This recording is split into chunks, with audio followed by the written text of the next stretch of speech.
तारीख थी 19 अप्रैल 2022। दोपहर के 12 बजकर 21 मिनट हो रहे थे। अदालत का कमरा खचाखच भरा हुआ था। मीडिया, सोशल मीडिया, पुलिस के आला अधिकारी, नामी वकील और उस पूरे प्रदेश की जनता, हर एक इंसान सांस रोककर बस एक ही फैसले का इंतजार कर रहा था।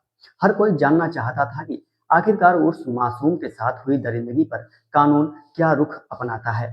जब जज साहब अपनी कुर्सी पर बैठते हैं और अपना ऐतिहासिक फैसला सुनाते हैं तो फैसले की काफी पर वो एक ऐसी लाइन लिखते हैं जो अगले ही दिन देश की तमाम अखबारों की सुर्खियां बन जाता है। जज साहब लिखते हैं कि सब वस्त्र तारक मेहता, अमित पौल था रे की प्रलय था, जिसने देखी दशा दृग में बदली छाई, धुंध भूत होकर वह पीड़ा आज बरसाने आई। जज साहब ने आगे कहा, मैंने अपने पूरे करियर में आज तक इतना विभत्स, इतना क्रूर और इतना खतरनाक मामला न तो कभी सुना है और न ही अपनी आंखों से देखा है। जब कोर्ट में पोस्टमार्टम कराने वाले डॉक्टर को गवाही के लिए बुलाया गया तो वो डॉक्टर साहब भी कटघरे में खड़े खड़े रोने लगे, क्योंकि उन्होंने उस मासूम बच्ची की लाश की वो हालत देखी थी जिसे शब्दों में बयां करना नामुमकिन था। लेकिन इस अंधे लेकिन इस अंधे कत्ल की गुत्थी को सुलझाने और दरिंदों की फांसी के फंदे तक पहुंचाने में एक जाबाज आईपीएस ऑफिसर और उनकी टीम ने जो भूमिका निभाई, उसे देखकर पूरा देश आज उन्हें सलाम कर रहा है। यहां तक कि मुख्यमंत्री और गृह मंत्री को भी इस फैसले पर ट्वीट कर अपनी खुशी जाहिर करनी पड़ी। आखिर क्या हुआ था वो खौफनाक वारदात, और कैसे पुलिस ने महज एक चप्पल और एक अंडरवियर के सहारे इस केस को सुलझाया। चलिए जानते हैं आज की इस पूरी कहानी में। यह सच्ची और दिल दहला देने वाली घटना है राजस्थान के बूंदी जिले के हिंडोली थाना क्षेत्र की। इस कहानी में एक 15 साल की मासूम बच्ची थी जिसे उसके माता पिता ने बड़े ही लाड प्यार से गोद लिया था। उनके अपने कोई बच्चे नहीं थे, इसलिए वह बच्ची ही उन माँ के जीवन का इकलौता सहारा थी। तारीख थी 23 दिसंबर 2021। दोपहर का वक्त था। वो मासूम बच्ची अपने घर से बकरियां चराने के लिए पास के ही जंगल की तरफ गई थी। शाम हो गई, अंधेरा घिराया, लेकिन वो लड़की घर वापस नहीं लौटी। माँ जब घर में काम पर से वापस आई तो अपनी बेटी को न पाकर परेशान हो गई। उसने आसपास के लोगों से पूछा, पड़ोसियों से भी पूछा, लेकिन किसी ने भी उसकी गुड़िया को नहीं देखा था। आखिरकार गांव के लोग इकट्ठा हुए और टार्च लेकर जंगल की तरफ उसे ढूंढने निकले। काफी मशक्कत के बाद जंगल के बीचों बीच जो नजारा दिखा, उसने सबके होश उड़ा दिए। वह मासूम बच्ची वहां बिना कपड़ों के नग्न अवस्था में मृत पड़ी थी। उसके शरीर पर जगह जगह गहरे जख्म और चोट के निशान थे। ग्रामीणों ने तुरंत इसकी सूचना पुलिस को दी। हिंडोली थाना के एसएचओ रामविलास अपनी टीम के साथ मौके पर पहुंचे, लेकिन लाश की हालत देखकर उनके भी हाथ पैर फूल गए।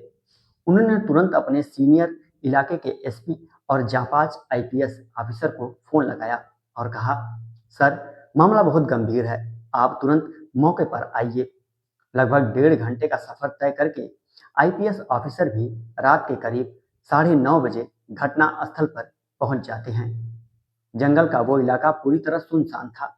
न कोई पक्की सड़क, न कोई आबादी, न कोई सीसीटीवी कैमरा और न ही वहां मोबाइल का नेटवर्क काम करता था। पुलिस के सामने एक ऐसा अंधा था पुलिस के सामने एक ऐसा अंधा कत्ल था जिसका कोई गवाह नहीं था। आईपीएस ऑफिसर ने जब टॉर्च की रोशनी में बच्ची के शरीर को गहराई से देखा तो उन्हें समझ में आया कि ये जख्म किसी जानवर के नहीं, बल्कि किसी इंसान के दांतों के निशान थे। दरिंदों ने उसे बेरहमी से काटा था। मामले की गंभीरता को देखते हुए तुरंत एक स्पेशल टीम बनाई गई। 10 थानेदार, 200 पुलिसकर्मी और 2 डीएसपी को रात में ही उस घने जंगल में उतार दिया गया। पूरी रात पुलिस वाले टॉर्च की रोशनी में सबूत ढूंढते रहे। पूरी रात खाक छानने के बाद पुलिस के हाथ सिर्फ 2 चीजें लगी। एक, उस मृत बच्ची की चप्पल और घटना स्थल से कुछ दूरी पर झाड़ियों में मिला एक पुरुष का काले रंग का अंडरवियर। अगली सुबह पुलिस ने शव को पोस्टमार्टम के लिए भेजा।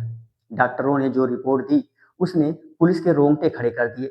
डॉक्टरों ने बताया कि 15 साल की बच्ची के साथ सिर्फ गैंगरेप ही नहीं हुआ था, बल्कि उसकी मौत हो जाने के बाद भी दरिंदों ने उसकी लाश के साथ घिनौना कृत्य किया था। उसके प्राइवेट पार्ट पर किसी नुकीली चीज से वार किया गया था और उसके शरीर पर इंसानी दांतों के 19 गहरे निशान थे। जब पुलिस के सामने सबसे बड़ा सवाल था कि इस घने और सुनसान जंगल में इस वारदात को अंजाम किसने दिया, पुलिस ने उन लोगों की लिस्ट बनाई जो एक दिन पहले जंगल के आसपास देखे गए थे। ऐसे 12 संदिग्धों की शॉर्ट लिस्ट तैयार की गई। तभी एंट्री होती है पुलिस के सबसे तेज तर्रार स्नाइपर डॉग शाहीन की। शाहीन को वो मौके से मिला हुआ काला अंडरवियर सुंघाया गया। अंडरवियर सूंघने के बाद शाहीन तेजी से दौड़ता है और उन 12 संदिग्धों के पास खड़े एक शख्स के पास जाकर रुक जाता है। उस शख्स का नाम था सुल्तान। पुलिस तुरंत सुल्तान को एक कमरे में ले गई और जब उसके कपड़े उतरवाए गए तो पुलिस दंग रह गई। सुल्तान ने अंदर कोई अंडरवियर नहीं पहना था। पुलिस ने क्रॉस वेरिफिकेशन के लिए एक टीम उसके घर भेजी और उसकी पत्नी से पूछा कि क्या तुम्हारा पति अंडरवियर पहनता है। पत्नी ने कहा हाँ पहनते हैं और वो काले रंग का अंडरवियर पहनकर ही कल घर से निकले थे। बस पुलिस का शक यकीन में बदल गया।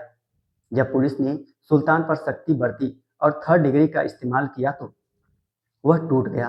उसने अपने दो और साथियों का नाम बोले, जिसमें से एक का नाम छोटू लाल और एक 12-13 साल का नाबालिग लड़का था। आरोपियों ने कबूल किया कि जब वो बच्ची का रास्ता रोककर उसके साथ गलत काम करने की कोशिश कर रहे थे, तो उस जाबाज बच्ची ने हार नहीं मानी। वह मरते दम तक उनसे लड़ती रही, उनका विरोध करती रही। जब वो बच्ची उनके काबू में नहीं आई तो इन दरिंदों ने उसका गला घोंटकर उसे मार डाला और फिर उसकी लाश के साथ वो घिनौनी हरकत की। इस केस की जांच के लिए अधिकारी के तौर पर सीओ हिंडोली सज्जन कुमार को लगाया गया। आईपीएस ऑफिसर ने साफ निर्देश दिए कि चाहे जो कुछ भी हो जाए, इस केस की कड़ियों को इतनी मजबूती से जोड़ो कि पापी बच न सके। पुलिस ने रिकॉर्ड समय में कोर्ट में चार्जशीट दाखिल की। कोर्ट में पैरवी के लिए सीओ बूंदी हेमंत नोगिया को लगाया गया, जिन्होंने कोरोना काल की पाबंदियों के बावजूद दिन रात एक करके इस केस की पैरवी की। आखिरकार वो दिन आ ही गया जिसका सबको इंतजार था। 29 अप्रैल 2022 को ट्रायल कोर्ट में इस मामले के दोनों मुख्य आरोपी सुल्तान और छोटू लाल को 1-1 लाख रुपए का जुर्माना और फांसी की सजा सुनाई गई। कोर्ट ने आदेश दिए कि इन्हें तब तक फांसी के फंदे पर लटका कर रखा जाए जब तक कि इनके प्राण न निकल जाएं। वहीं तीसरे नाबालिग आरोपी का मामला अभी बाल अदालत में चल रहा है। भले ही आरोपी अब हाई कोर्ट या सुप्रीम कोर्ट का दरवाजा खटखटाएंगे, लेकिन हमारी पुलिस और हमारे इस आईपीएस ऑफिसर ने जिस ईमानदारी, शिद्दत से महज कुछ ही महीने के भीतर इस दरिंदों को उनके अंजाम तक पहुंचाया है, उसके लिए पूरी टीम को एक सैल्यूट तो बनता है।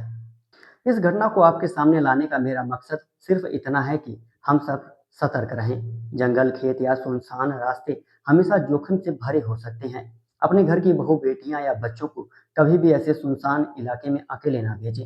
अगर कभी भी कोई संदिग्ध व्यक्ति या गतिविधि दिखे तो तुरंत पुलिस को सूचित करें। आपका एक छोटा सा कदम किसी मासूम की जिंदगी बचा सकता है। एक ऐतिहासिक फैसले और पुलिस की इस जांबाजी पर आपकी क्या राय है, कमेंट बॉक्स में जरूर बताएं। अपना और अपने परिवार का ख्याल रखें, सतर्क रहें और सुरक्षित रहें।